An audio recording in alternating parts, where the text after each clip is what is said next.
থেকে চিনিও তো আমাদের পূর্ব পরিচিত, তবে এরকম সম্পর্কে হচ্ছে আগে এটা বুঝি নাই।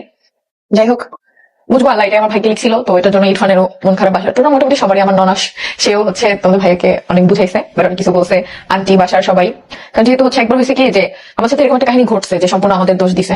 তো দেখা যাক এখন কি হয়। তোমাদের ভাইয়ার ভালোবাসাকে মেনে নিলাম, সে আমাকে ভালোবাসে, তাকেও ভালোবাসে।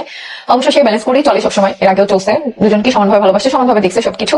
হয়তো ইন ফিউচারও সে পারবে, বাট এটা মেনে নেওয়া এতটা সহজ না।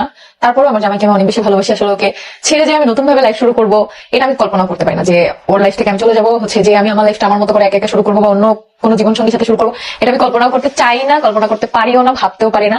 আল্লাহ যাতে ওর ঘরেই আমার হচ্ছে মৃত্যু দেয়, এটাই বলবো। কারণ ওকে অনেক ভালোবাসি, আমাকে অনেক যত্ন করে, আমি ওকে অনেক বেশি ভালোবাসি, অনেক বেশি ভালোবাসি, যেটা আমি জানি না তোমরা কখনো বুঝবা কিনা। যার জন্য কিন্তু আমার বিয়ের পরে যখন হচ্ছে আমি ভালোবেসে ওকে বিয়ে করছি, বিয়ে করার পর 3 মাস পরে আমি জানতে পারছি ওর বউ আছে, বাচ্চা আছে। যার জন্য কিন্তু আমি মেনে নিয়েছিলাম, না তো তখনই ওকে ছেড়ে চলে যেতাম, কিন্তু যেতে পারি নাই। অনেক চেষ্টা করছি তখন ওইবার, বাট আমি যেতে পারি নাই। তারপর দেখছি যে তার বিয়ে করার কারণ ছিল। তো এটাই বলবো যে তারপরেও তার জীবনে নতুন নতুন মানুষ আসার পরও সে আমাকে আমার প্রতি যে ভালোবাসাটা, সেটা সবসময় সমানই রাখছে।